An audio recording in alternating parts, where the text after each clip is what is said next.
학생 여러분 안녕하세요. 영상의학과 이덕희 교수입니다.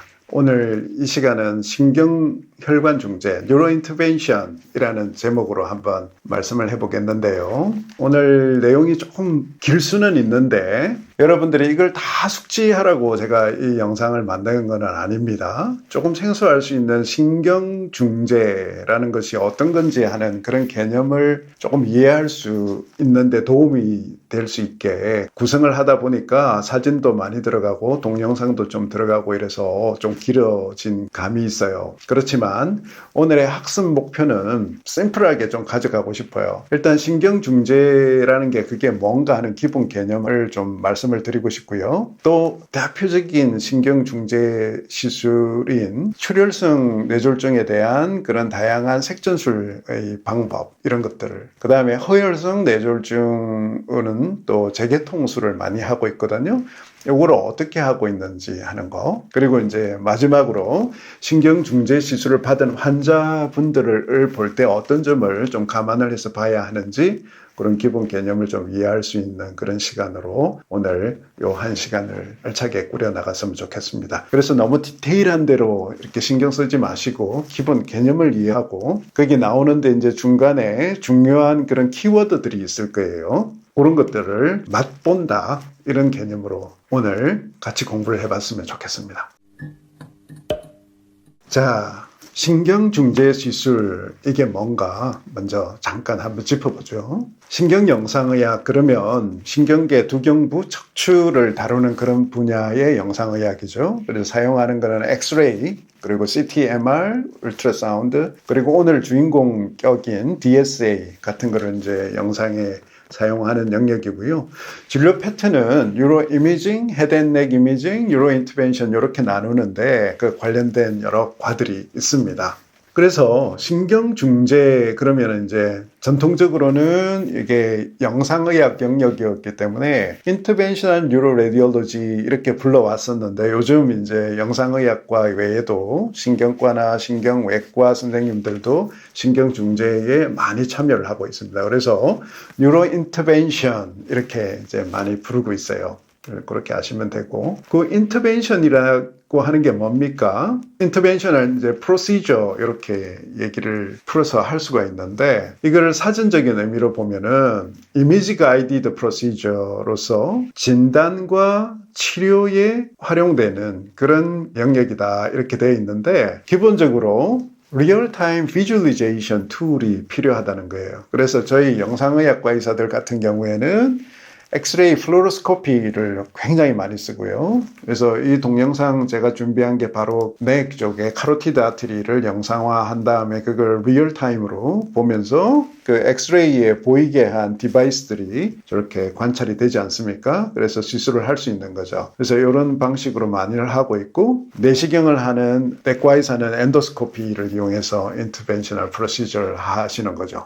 그래서 외과적으로 인시전을 해서 장기 안으로 들어가는 게 아니라 이거는 percutaneous하게 들어가는 거다는 큰 차이가 있는데, 저희들이 주로 많이 하는 거는 이제 endovascular, 혈관 안으로, 혈관 내로 들어가서 뭔가를 하는 게 많습니다. 그래서 common femoral artery죠. 그 길을 제일 많이 이용하는데, 최근에는 이제 radial artery, anatomical snub box 쪽으로 해서 많이 이용을 하고 있습니다.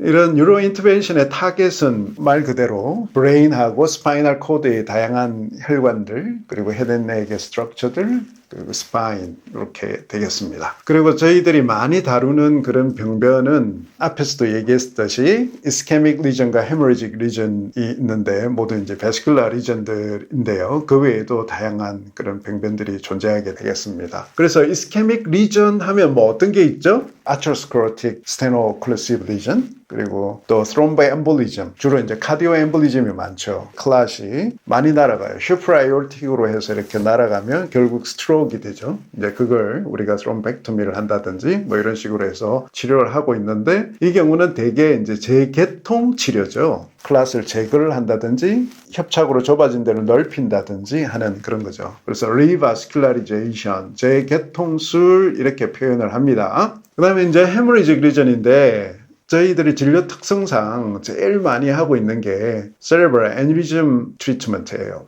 그래서 럽처 되기 전에 예방적으로 엠볼리제이션을 한다든지 럽처된 애뉴리즘 같은 경우에는 리블리딩을 막기 위해서 엠볼리제이션을 한다든지 하는 게 제일 많고 그 외에도 브레인 AVM, 두랄 아트리오비너스 피스툴라 이런 이제 헤머리직 리전들을 많이 다루고 있는데 이 경우는 출혈이잖아요. 그러니까 출혈이 되는 그 부분을 폐색을 시켜야 되죠. 거꾸로 열어주는 게 아니라 폐색을 시켜주는 거고 그걸 색전술, 엠볼리제이션이라는 방법을 가지고 하게 되는 겁니다.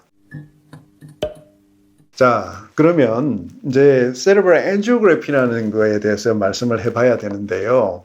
이런 뉴로베스큘러 프로시저의 근본이 되는 그런 프로시저다 이렇게 생각하시면 되거든요. 그래서 뇌혈관을 봐야 뭘 할 수 있는데 그 방법이 이제 여러 가지가 이제 있게 되고 이게 결국 프로시저까지 이어지게 되는 거가 되겠습니다. 근데 최근에는 non-invasive한 cerebral angiography 테크닉들이 이제 많이 개발이 돼 있죠. 전통적으로는 혈관 속에다가 카테터를 집어넣고 조영제를 주입을 해서 엑스레이 영상을 얻으면서 얻을 수 있는 그런 카테터 베이스의 엔지오그래피가 도자법이라 그랬죠. 이제 그렇게 이제 저희들이 해왔는데, 그게 이제 엔지오그래피였죠. 근데 요즘은 이제 그걸 컨벤셔널 엔지오그래피 이렇게 부릅니다. 왜냐하면 새로운 엔지오그래피 기법이 나왔기 때문이죠. 그게 CT 엔지오그래피, MR 엔지오그래피 같은 것들이 포퓰러해지면서 기존의 엔지오그래피는 이제 앞에 컨벤셔널 엔지오그래피 또는 뭐 카테터 베이스드 엔지오그래피 이렇게 이름이 바뀌어서 구분을 하고 있습니다. 자, 이제 컨벤셔널 엔지오그래피에 대한 얘기를 좀 해보겠는데요. 아까 제가 일반 엑스레이를 이용한다고 그랬잖아요. 이 영상을 한번 보세요. 이 스컬 사진에 조영제가 들어가지 않은 오른쪽 이게 이제 우리가 주로 스컬 PA lateral view 찍으면 볼 수 있는 그런 일반적인 엑스레이 사진입니다. 근데 여기 같은 경우에는 왼쪽 인터널 카로티드 아트리에 카테터를 삽입을 해서 조영제를 주입하면서 이렇게 얻었어요. 그러니까 혈관이 보이죠? 이 동맥기에 이제 딱 한 장이 찍혔습니다. 근데 이렇게 해서 보니까 어떻습니까? 본과 조영제가 같이 그 엑스레이 흡수를 많이 하니까 하이 덴시티로 보여요. 그러니까 서로 겹쳐져서 잘 안 보이는 영역들이 있죠. 그래서 요거를 조영제가 들어가기 전 엑스레이 영상을 먼저 찍어두고 조영제를 주입을 해서 찍은 다음에 이것도 역시 서브트랙션을 하면 이와 같이 아주 클리어한 서브트랙션 엔지오그래피 영상을 얻을 수가 있습니다. 요즘 뭐 다 디지타이즈 됐으니까요. 그래서 이거를 디지털 서브트랙션 엔지오그래피 DSA라고 부릅니다. 그래서 요즘 이제 컨벤셔널 엔지오그래피 이거를 그냥 DSA 이렇게 부르기도 하죠. 그래서 뇌혈관을 봤으니까 cerebral DSA, 뇌혈관 DSA 검사 이렇게 부르고 있다라고 이해를 하시면 되겠습니다. 자, 그러면 이제 실제 cerebral angiography를 어떻게 얻고 있는지 하는 과정을 한번 잠깐 살펴보겠는데요. 이게 지금 neuroangiography switch입니다. 뇌혈관 조영실의 모습인데 장비가 있고요. 지금 엔지오그래퍼가 있고 뒤에 어시스트가 있고 여기 모니터에 이제 지금 영상이 다 보이고 있죠. 이제 환자 모니터도 있고 뭐 이렇습니다. 지금 여기 뭔가 복잡하게 지금 이렇게 시술을 하고 있습니다. 이 혈관 조영 장치 엔지오그래피 머신은 이렇게 생겼어요. 일단 환자분을 눕히고 오르락내리락 할 수 있도록 조정하는 그런 장치가 있고 일반적인 C암 장비와는 달리 뉴로엔지오그래피를 위한 C암 장비는 이처럼 두 개의 C암이 이렇게 교차되는 식으로 이렇게 되어 있어요. 그래서 이렇게 두 개가 있다고 해서 바이플레인 양면이란 뜻이죠. 바이플레인 장비라고 이제 우리가 부르게 되는데 여기서 이제 엑스레이가 조사가 되면은 이렇게 환자분 머리가 여기겠죠. 머리를 지나서 여기에 영상이 맺히게 되는 겁니다. 그래서 한쪽 주로는 이제 프론탈 뷰, 지금 이 장비를 기울여 놔서 그런데 또 이제 lateral view를 보는 게 또 이쪽에서 엑스레이가 나와서 환자분 머리를 지나서 이쪽에 이렇게 얻어지게 되죠. 그러면은 이렇게 이제 각도를 이제 조절해 가면서 다양한 각도에서 얻는데 한번 컨트라스트를 인젝션을 하면서 양면을 같이 볼 수 있으니까 조영제를 최소화하면서 다양한 영상을 볼 수 있다는 장점도 있을 뿐만 아니라 또 공간적인 이해를 하는데도 굉장히 도움이 많이 되겠죠. 그래서 바이플레인 엔지오 장비가 없이는 cerebral angiography나 neurointerventional procedure 하는 것은 어려움이 많을 수밖에 없다라고 이해를 하시면 되겠습니다. 그래서 실제적으로 이제 femoral artery puncture를 해서 카테터가 어떻게 주입이 되고 실제 시술이 어떻게 이루어지고 있는지 한번 보시면 되겠는데요. 가이드 와이어가 먼저 들어갔죠. 그 가이드 와이어를 따라서 카테터가 지금 aortic arch를 지나고 있는 장면이 되겠습니다. 그래서 지금 플로로스코피로 보는 거죠. 지금 왼쪽 common carotid artery 쪽으로 지금 접근을 해서 조영제가 이렇게 지나가는 게 보이죠. 그러면은 우리가 이제 여기서도 서브트랙션을 해요. 그러면서 컨트라스트 인젝션을 하니까 카로티드 아트리만 쫙 보여지죠. 그걸 따라서 지금 가이드 와이어가 익스터널 카로티드 아트리가 아닌 인터널 카로티드 아트리로 이렇게 들어가고 있는 모습이 보이고 여기 플라크도 보이죠. 조심하면서 카테터를 올려서 왼쪽 인터널 카로티드 아트리 셀렉션을 한 모습입니다. 지금 3D 로테이셔널 엔지오그래피를 하는 장면이에요. 왼쪽 인터널 카로티드 아트리에. 잘 보이죠? 이 영상들을 한번 보면은 지금 이 경우는 left internal carotid arteriography의 lateral view가 되겠습니다. 그래서 스컬 영상에 이렇게 있는데요. 먼저 early arterial phase에서부터 DSA 영상을 순차적으로 얻으면 아트리 쭉 보이고 페리페리까지 찬 다음에 캐필라리 페이즈로 갔다가 그리고 다시 코티칼 베인이 차면서 비너스 드리네이지가 되는 걸 쭉 보여줄 수 있죠. 그래서 이렇게 해서 그 개개의 영상을 하나하나 들여다보면 상당히 레졸루션이 좋은 것을 알 수가 있어요. 공간 해상도가 굉장히 좋습니다. 그래서 많은 정보들을 얻을 수가 있는데 근데 딱 하나 단점이 이걸 프론탈 뷰, 라테랄 뷰 해서 봄으로써 공간적인 관계를 잘 이해할 수도 있지만 이게 복잡해지면 굉장히 어렵습니다. 이런 경우를 극복하기 위해서 이렇게 로테이셔널 엔지오그래피를 얻을 수가 있습니다. C암이 회전을 하면서 복잡한 구조의 뇌혈관을 로테이션 엔지오그래피를 얻을 수 있어요. 굉장히 많은 프레임을 얻는데 대부분 100장 이상의 그런 프레임의 영상을 얻어서 이거를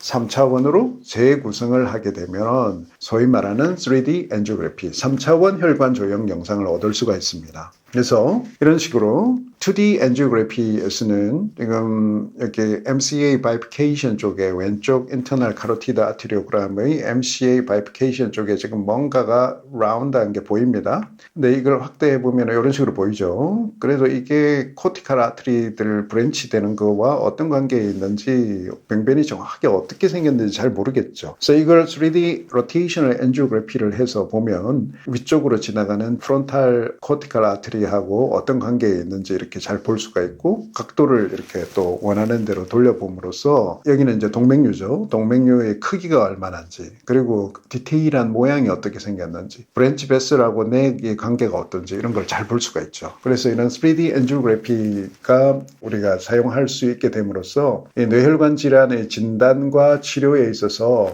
획기적인 도움을 주고 있다. 이렇게 보시면 되겠습니다. 이와 같이 Cerebral Angiography는 DSA라는 기술로 인해서 많은 발전을 하고 있고 3D Angiography로 이어지면서 뇌혈관 질환의 진단과 치료에 큰 역할을 하고 있는데 그와 함께 신경중재의 발전에 큰 기여를 하고 있는 게 이와 같은 다양한 카테터가 있기 때문에 그렇다라고 이제 또 말씀을 해야 되겠는데요.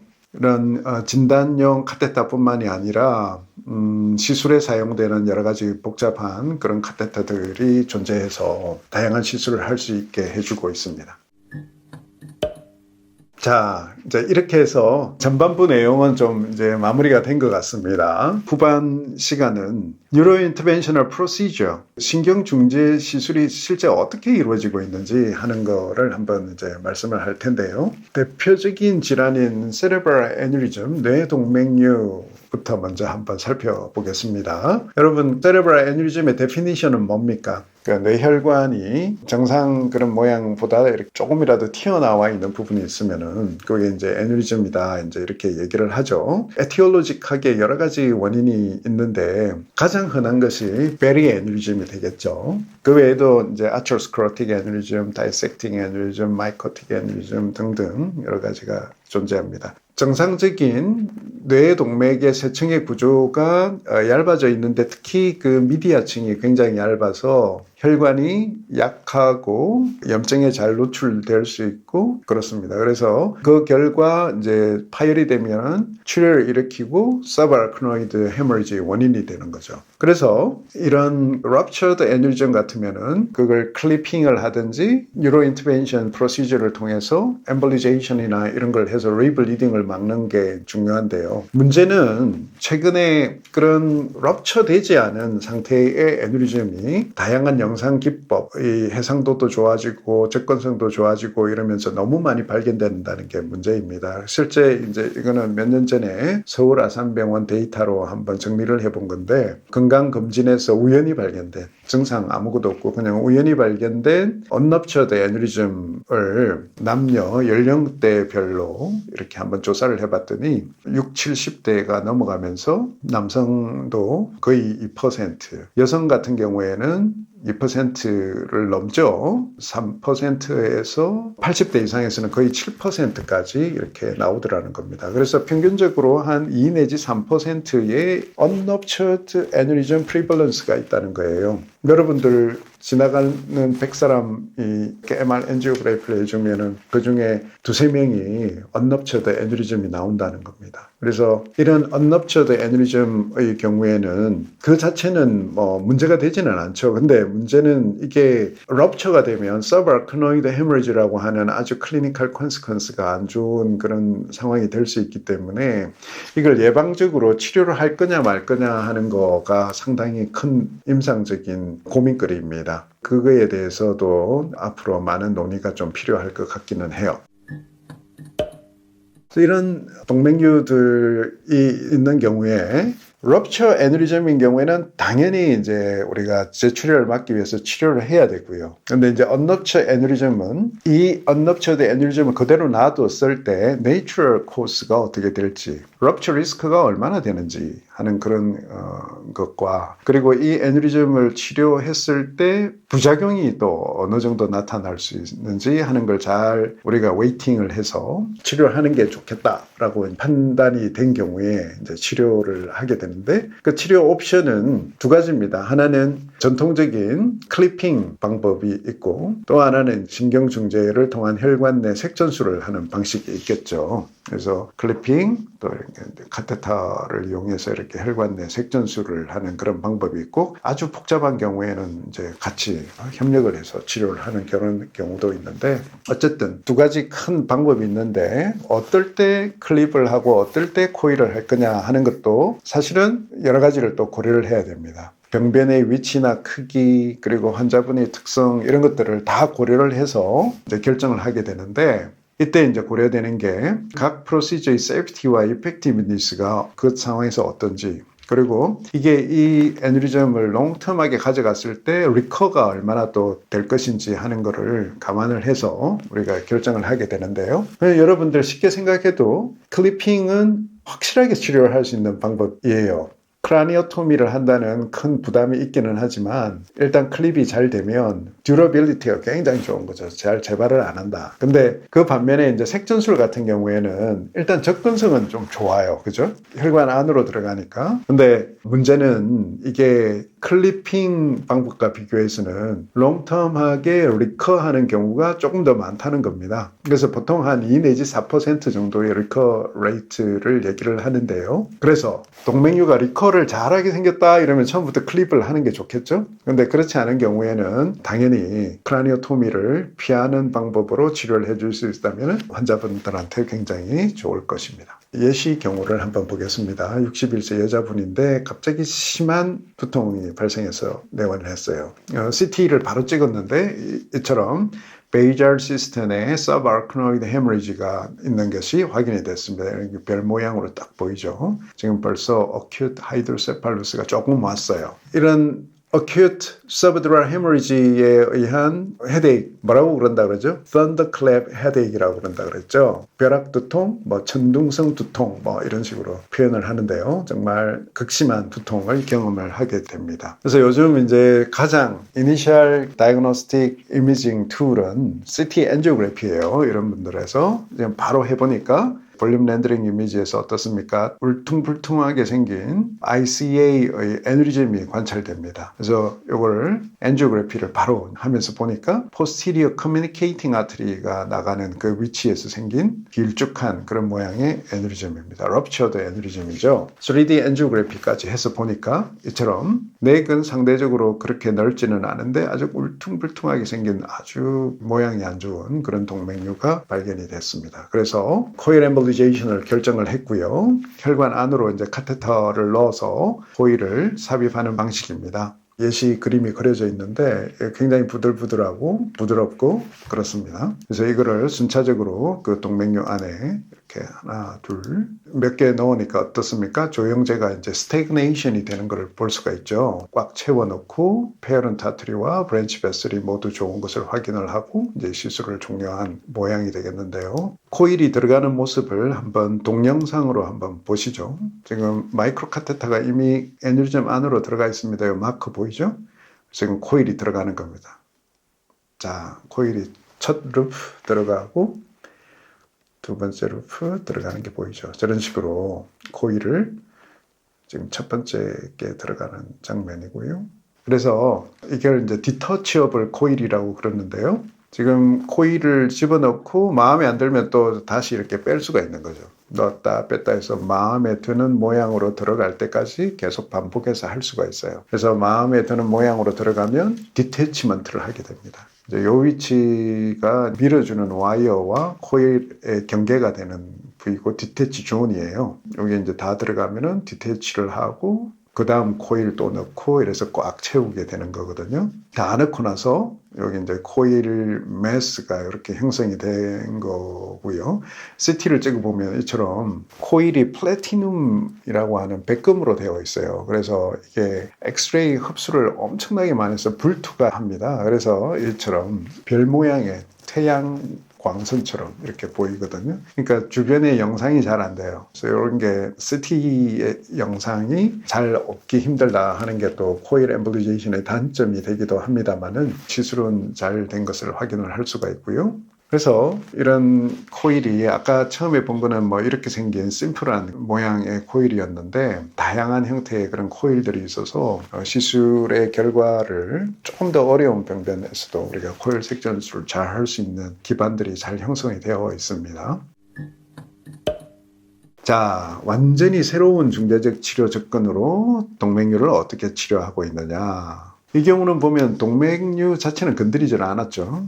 이런 식으로 치료를 하는데 크게 두 가지 방법이 지금까지 나와 있는데 하나는 flow diversion therapy라는 게 있고 하나는 flow disruption therapy라는 게 있어요. 혈류 전환술 flow diversion therapy라는 거는 혈류의 특성을 이용하는 건데요. 이처럼 동맥류가 지금 여기 있는데 원래 혈류는 이쪽으로만 이렇게 흘러겠죠. 근데 동맥류가 있으면 divergent 된 flow가 존재하는데 이거를 의도적으로 아주 파인한 메쉬가 이루어진 디바이스를 페어런트 아트리에 삽입을 해서 동맥류 안으로 들어가는 혈류의 변화를 유도하는 거죠. 그러면은 이런 인트라 애뉴리즈말 플로우가 느려지면서 트롬보스도 생기겠지만 파인한 메쉬를 따라서 네오 인티마가 커버리지가 되면서 이 동맥류가 장기적으로는 막힌다는 그런 개념입니다. 그래서 플로우 다이버터라고 하는데요. 실제 예시를 보면 이처럼 아주 못생긴 큰 애뉴리즘을 가진 경우였는데요. 이제 시술을 하고 그 안으로 들어가는 플로우가 느려진 걸 볼 수가 있죠. 1년이 경과하고 나서 봤더니 이제 완전히 정상 모양의 혈관으로 돌아오고 동맥류는 폐색이 되는 것을 알 수가 있는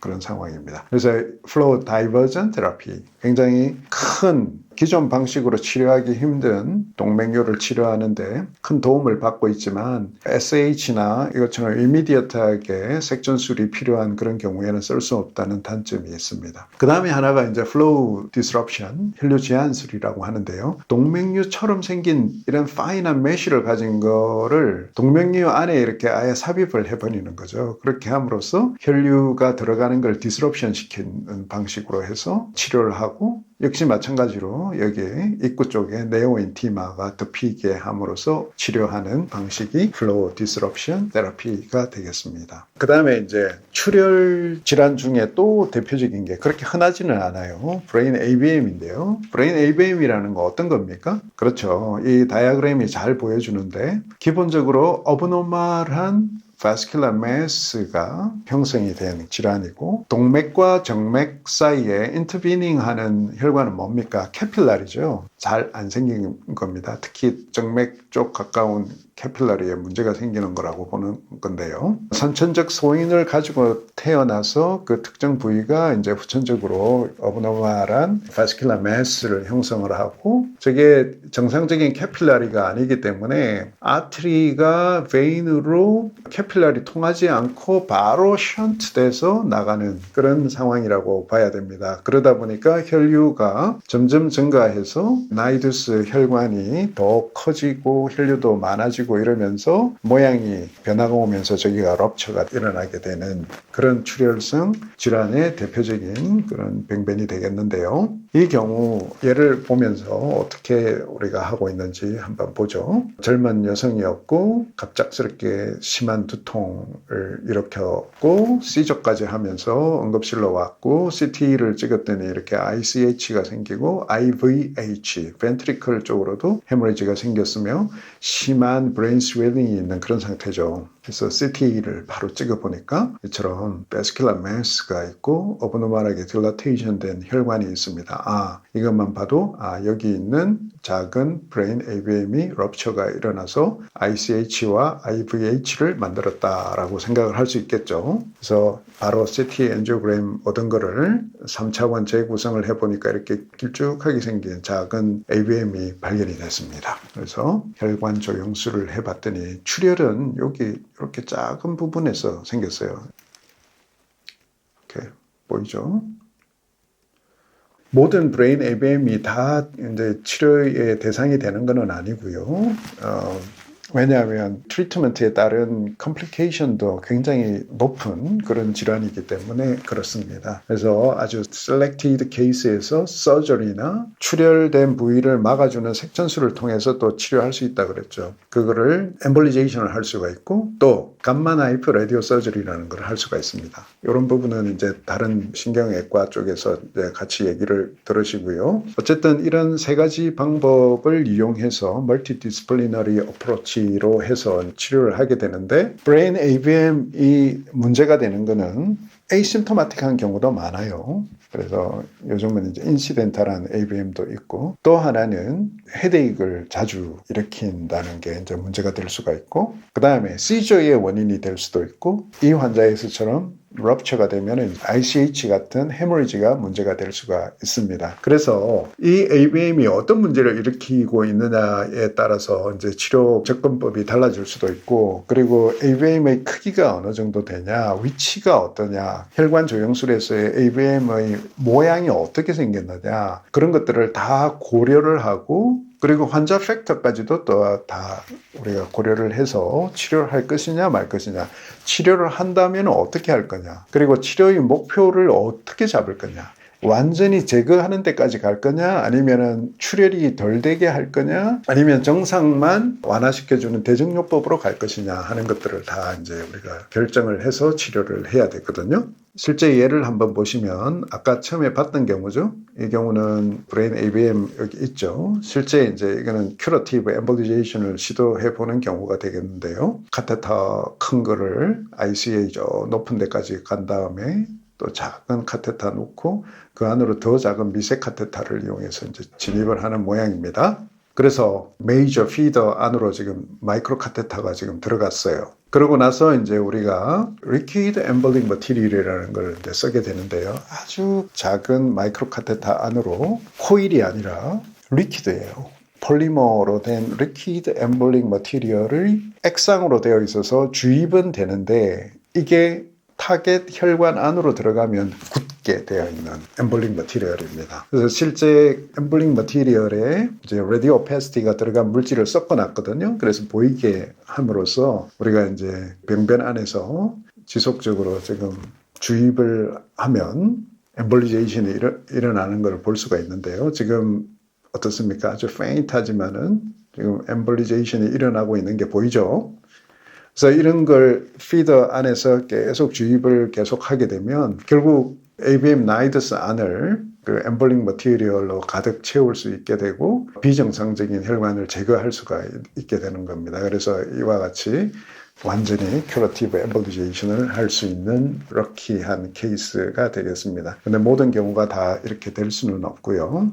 엠볼릭 머티리얼들은 이런 것들이 있습니다. 그 다음에 여러분들이 많이 들어보지는 못했을 텐데요. 듀랄 AVF라는 게 있는데 주로는 이제 트라우마나 포스트 코티칼 비너스 트롬보시스나 이런 것들 후에 2차적인 변화로 생기는 비정상적인 듀랄 바스큘라 리전입니다. 근데 이게 이 예시 그림에서 보시듯이 이 듀랄 사이너스 쪽으로 듀랄 아트리들이 션트를 만드는 그런 병인데요. 이게 결국 코티칼 아트리 쪽으로 션트된 블라드가 리플럭스가 되면서 헤머리지를 일으키든지 뭐 이런 문제를 일으킬 수 있는 질환이 되겠습니다. 이 경우도 마찬가지로 비정상적인 혈관을 엠볼링 머티리얼로 막음으로써 션트를 치료할 수 있다. 이렇게 생각하시면 되겠습니다.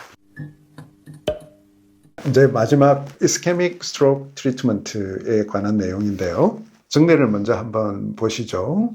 80세 어른이신데 갑작스럽게 랩사이드 위크니스가 있어가지고 증상 발생한 지 2시간 37분 만에 응급실에 오신 거예요. 근데 왔을 때 NIHSS 스트로크 스코어가 10점으로 측정이 됐고 CT를 해봤더니 출혈은 없어요. 근데 여기 right MCA 쪽에 클라스로 생각되는 하이퍼덴스한 게 보입니다. 바로 MRI를 찍어봤더니 right MCA 테리토리에 부분적으로 인팍션이 와 있고 그거보다 훨씬 넓은 perfusion defect가 있어요. 그래서 diffusion, perfusion, mismatch가 있어서 페눔브라가 존재한다라고 봤고 바로 컨트라스트 인핸스드 MRA를 했더니 right ICA 기시부 쪽에도 지금 뭔가 문제가 있으면서 ICA 전체가 잘 안 보이다가 뒤쪽이 페인트하게 차면서 MCA가 막혀 있는 이런 모양입니다.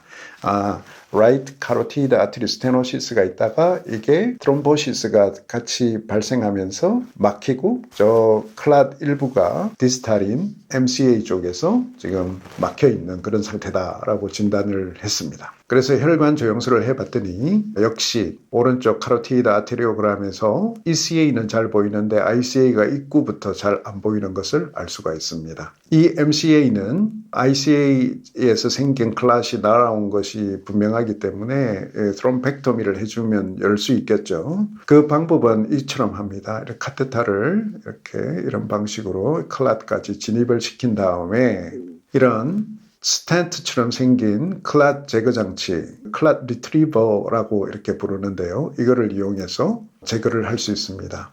스텐트 라이크 클랏 리트리버, 스텐트리버 이렇게 부르는데요. 지금 아까 그 막힌 MC를 지나서 그 디바이스가 설치가 됐습니다. 이렇게 좀 찌글찌글하게 보입니다. 클랏 때문에. 그렇지만 MCA 브랜치들이 보이기 시작하죠. 이 상태에서 이거를 제거를 하는 장면이 되겠습니다. 지금 제거를 하고 있습니다.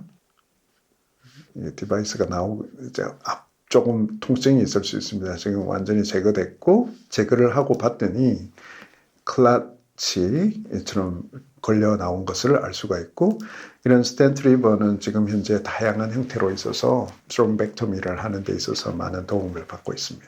근데 최근에는 더 효과적인 방식으로 할 수 있게 된 게 이 경우는 이제 왼쪽 MCA가 이렇게 막혀 있는데요. 아주 큰 카테터를 이까지 넣을 수 있도록 카테터 기술이 너무 좋아졌어요. 이것처럼 굉장히 플렉서블하고 그러면서 룸에는 굉장히 커서 이걸 석션을 할 수 있을 정도의 크기까지 이제 만들어졌습니다. 그래서 이것처럼 석션을 해서 아스피레이션을 하면 그 클랏을 쉽게 제거를 할 수가 있어서 완전히 이렇게 MCA를 잘 열어줄 수 있게 된 그런 상황입니다. 그래서 기술적으로 이런 뇌혈관이 특히 뇌동맥이 이렇게 막혀 있는 거는 혈전 제거가 굉장히 용이해졌다. 그래서 최근에는 어떤 트리트먼트 타임 윈도우를 너무 제한하지 말고 거의 24시간까지도 확장을 해서 우리가 리바스큘라리제이션 테라피를 할 수가 있겠다. 이렇게 보고 있거든요. 전통적으로는 타임 윈도우가 한 6시간 정도로 이제 우리가 봐왔는데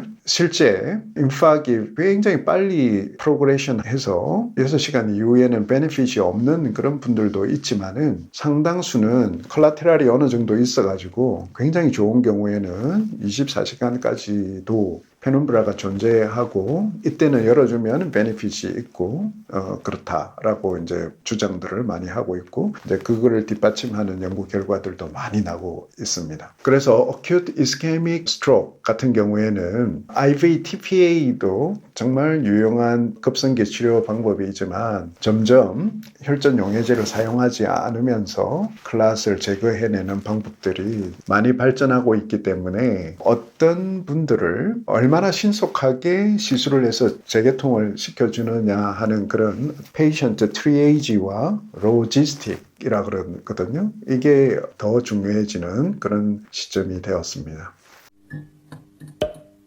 자, 그러면 우리가 이런 스롬벡토미만으로 다 이렇게 해결을 할 수 있느냐? 그거는 아니에요. 그렇지만 우리가 모든 뇌혈관의 협착이나 폐쇄കൾ 스텐트 리버나 스롬벡토미로 다 해결할 수 있는 게 아니기 때문에 그거에 대한 얘기를 마지막으로 좀 더 드려야 될 것 같은데요. 대표적으로 아테로스클로틱 스테노오클루시브 리전 같은 경우에는 이런 협착이죠. 근데 이게 이제 동맥경화성 협착인 경우에는 볼룬 엔지오플라스티 스텐트 플레이스먼트까지 해야 되는 경우가 왕왕 있습니다. 특히 동아시아에서는 인트라크라니얼 스테노시스가 흔한 뇌경색의 원인 중의 하나이기 때문에 이런 경우가 필요한 경우가 적지 않은데요. 이 메커니즘은 이렇습니다. 플라크에 의해서 뇌혈관이 좁아져 있죠. 이것을 풍선으로 이렇게 넓혀준 다음에 스텐트를 설치해서 거기를 이렇게 열어준다. 이제 이런 개념이거든요. 그러려면 이제 이런 디바이스가 필요하죠. 볼룬, 카테터, 스텐트. 얘를 보면 58세 남성이었고 오른쪽 위크니스가 있어가지고 왔는데 퍼퓨전 디펙트가 그렇게 크지는 않았어요. 디퓨전 리전도 크지는 않고 근데 엔지오그래피를 해봤더니 스테노시스가 있기는 한데 모더레이트 디그리 정도의 스테노시스입니다. 그래서 메디컬 매니지먼트를 하기로 하고 1년 뒤에 CT를 찍어봤더니 그렇게 나빠지지는 않았어요. 비슷하게 보이고 있었는데 그러고 얼마 있지 않았는데 또 TIA가 발생을 했고 다행히 DWI 어브노말리티는 나타나지는 않았는데 MR 엔지오그래피, TOF에서는 플로우가 많이 줄어들어 보이고 컨트라스트 인핸스드 MRI에서 스테노시스가 진행이 되어 보였습니다. 그래서 하이 레졸루션 MR 이미지를 해서 봤더니 그 MCA거든요. MCA 플라크가 여기 보이죠. 그게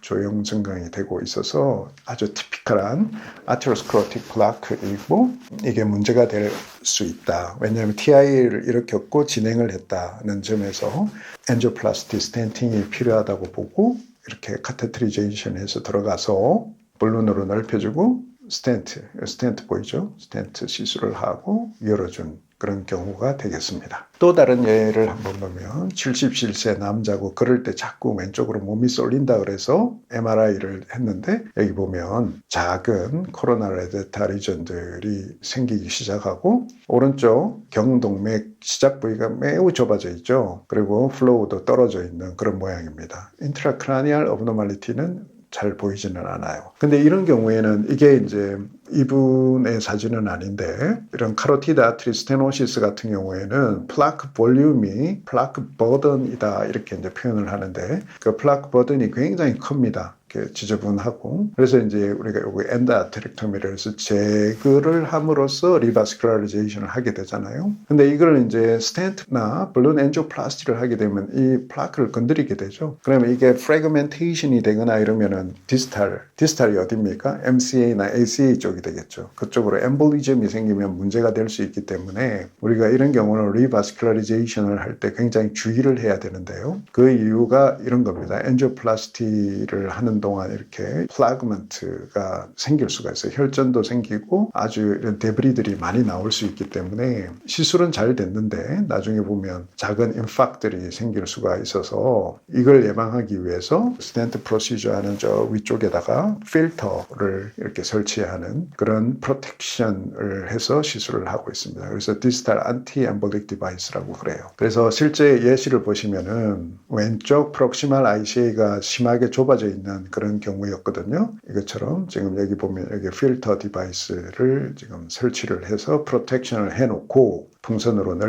넓혔더니 좀 넓어지기는 했지만은 이렇게 지저분하죠. 그래서 여기다가 스텐트 플레이스먼트를 해서 완전히 이렇게 열어줄 수 있었다. 이런 예시가 되겠습니다. 그 외에도 뭐 여러 가지 다양한 뇌혈관 내의 중재 시술들을 하고 있다는 거 이제 아시면 되겠고요.